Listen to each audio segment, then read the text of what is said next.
Hello everyone, मैं स्वागत करती हूँ आपका हमारे यूट्यूब चैनल CCA एकेडमी पे।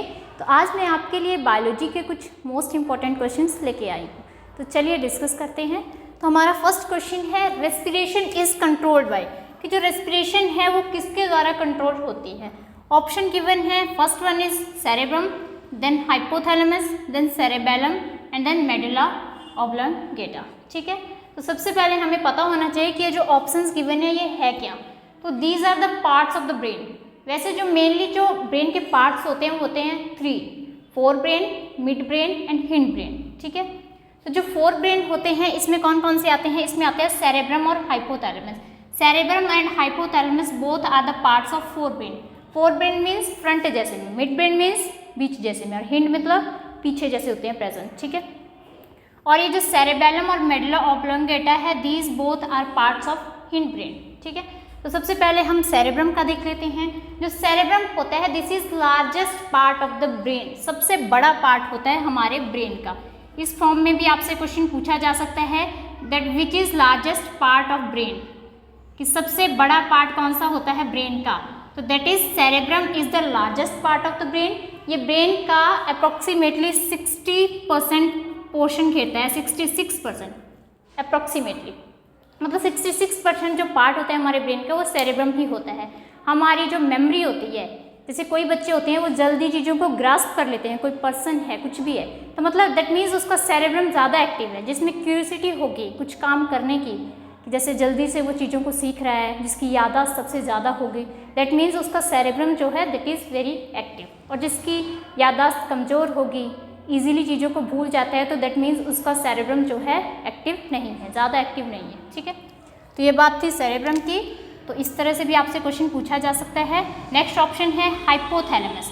Hypothalamus is also the part of the fore brain, और हाइपोथैलेमस ऐसा पार्ट होता है जो हमारी बॉडी के इंटरनल टेम्परेचर को कंट्रोल करता है। तो क्वेश्चन पूछा जा सकता है आपसे that which part help in controlling body temperature, body के टेम्परेचर को कंट्रोल करने के लिए कौन सा पार्ट रिस्पॉन्सिबल होता है।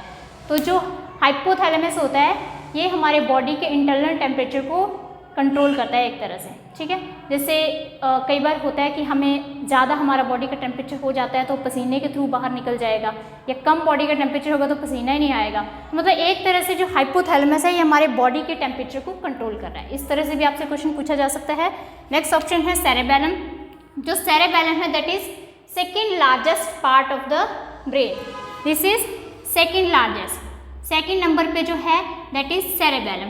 और सेरेबेलम ऐसा पार्ट होता है जो हमारे बॉडी के मतलब मेंटेन करता है पोस्चर को, एक तरह से बैलेंस बनाता है हमारी बॉडी का। तो क्वेश्चन पूछा जा सकता है कि which part of the brain help in maintaining balance of our body, कि कौन सा पार्ट है जो बैलेंस बनाता है हमारी बॉडी का, तो वो है सेरेबेलम। ठीक है, and this is a part of the hind brain.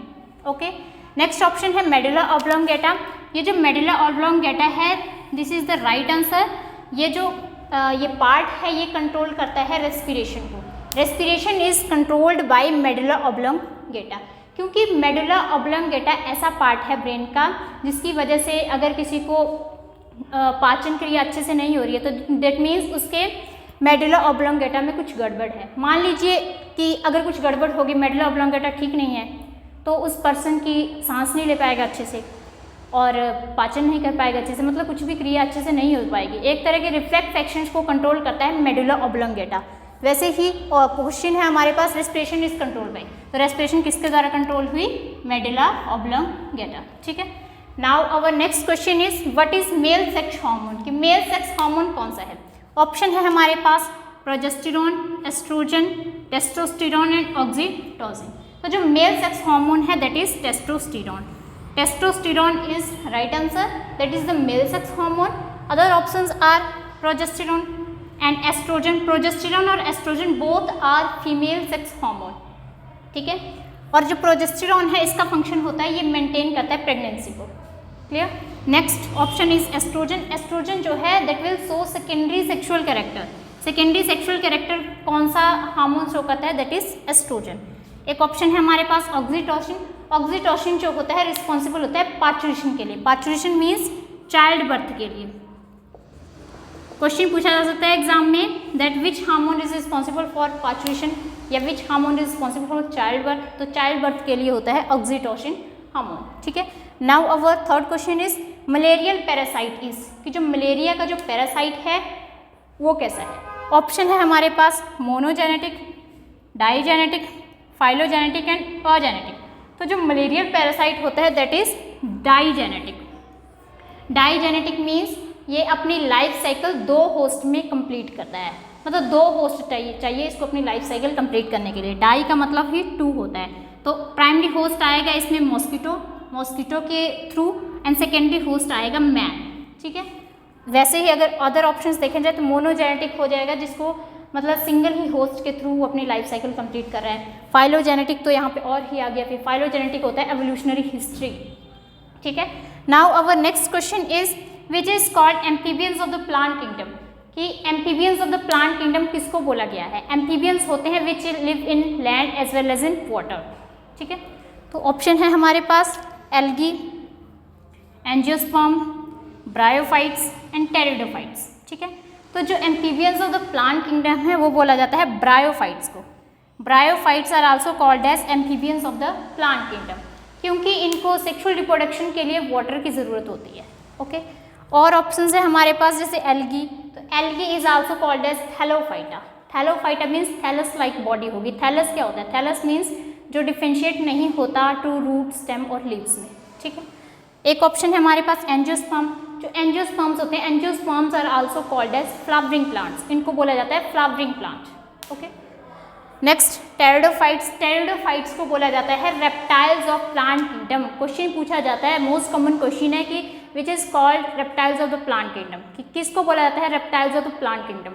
तो reptiles of the plant kingdom बोला गया टेरिडोफाइट्स को। रेप्टाइल्स मीन्स स्नेक, स्नेक भी बोला जा सकता है कि which is called snake of the plant kingdom, तो स्नेक किसको बोला गया, रेप्टाइल्स को बोला गया। Next question is which hormone is known as emergency hormone, कि किस हार्मोन को एमरजेंसी हार्मोन बोला जाता है। ऑप्शन गिवन है norepinephrine, next option is adrenal cortex, next option is adrenaline, next option is noradrenaline, ठीक है। तो जो एमरजेंसी हार्मोन है वो बोला जाता है एडेनालाइन को। Adrenaline is called as emergency hormone. क्यों बोला गया इसको एमरजेंसी हार्मोन, क्योंकि कई बार हम डेंजर सिचुएशन में होते हैं। जैसे मान लो आप अंधेरे रूम में हो, आपको निकलना है, दूसरे रूम में जाना है एकदम से। अब आपको ऐसी सिचुएशन है कि वहाँ पे डर भी लग रहा है, बट फिर भी आप उस सिचुएशन से भाग के निकल जाओगे, एक सांस भरोगे और निकल जाओगे। तो मतलब उस टाइम जो हार्मोन वहाँ पे रिलीज हो रहा है एक तरह से, तो वो है एड्रेनालाइन हार्मोन।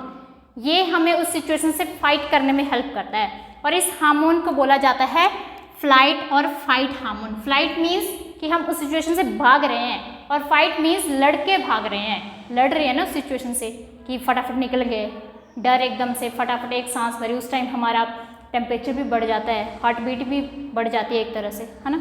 तो एड्रेनालाइन को बोल दिया emergency hormone. Now our sixth question is maltose is formed by following monosaccharide, कि जो माल्टोज है वो किस मोनोसेक्राइड के कॉम्बिनेशन से बनता है। ऑप्शन है glucose plus glucose, glucose plus lactose, glucose plus fructose and fructose plus galactose. तो ये जो हमारा माल्टोज है, maltose is formed by the combination of glucose plus glucose. 2 glucose unit के कॉम्बिनेशन से बनता है माल्टोज, ठीक है। मोस्ट इंपॉर्टेंट क्वेश्चन है, पूछे जाता है कई बार क्वेश्चन। नेक्स्ट ऑप्शन है ग्लूकोज प्लस गैलेक्टोज। ग्लूकोज और गैलेक्टोज के कॉम्बिनेशन से बनता है लैक्टोज। लैक्टोज बनता है ग्लूकोज प्लस लैक्टोज के कॉम्बिनेशन से। नेक्स्ट ग्लूकोज प्लस फ्रक्टोज से क्या बना, तो ग्लूकोज और फ्रक्टोज से बनेगा सुक्रोज, ठीक है। Now next option is fructose plus galactose. Fructose और गैलेक्टोज से बनेगा लैक्टुलोज। लैक्टुलोज होता है एक सिंथेटिक शुगर होता है जो हमारी बॉडी एब्जॉर्ब नहीं कर पाती है, ठीक है। इस तरह से भी आपसे क्वेश्चन पूछा जा सकता है कि बताइए lactose is formed by the following monosaccharide. Lactose किस कॉम्बिनेशन से बनता है, या फिर सुक्रोज किसके कॉम्बिनेशन से बन रहा है, या फिर लैक्टुलोज किसके कॉम्बिनेशन से बन रहा है। Now our last question is aryl is edible part of, कि जो एरिल है वो किसका एडिबल पार्ट है। ऑप्शन है हमारे पास एप्पल, बनाना, मैंगो एंड लीची। तो जो एरिल होता है that is edible part of the लीची। एरिल होता है वाइट वाइट पार्ट, जो आप लीची खाते हो उसका वाइट वाइट पार्ट खाते हो ना, तो दैट इज कॉल्ड एरिल, उसको बोला जाता है एरिल, ठीक है। नेक्स्ट अदर ऑप्शंस हैं यहाँ पे एप्पल। एप्पल का आप खाते हो फ्लेशी थैलेमस। तो अगर क्वेश्चन पूछा जाए कि fleshy thalamus is edible part of which, किसका है एडिबल पार्ट? Fleshy thalamus. तो फ्लैसी थैलेमस आएगा एप्पल का। उसी तरह अगर बनाना का पूछा जाए तो बनाना का आता है endocarp and less developed mesocarp. ठीक है। नेक्स्ट ऑप्शन है यहाँ पे मैंगो। तो मैंगो में हम खाते हैं मेसोकार्प। इस तरह से भी आपसे कई तरह से क्वेश्चन पूछे जा सकते हैं। तो ये थे कुछ क्वेश्चंस जो आज मैं आपके लिए लेके आई थी। तो आई होप आपको आज का ये लेक्चर पसंद आया होगा। So if you like my video then please do like, share and subscribe our channel. Thank you.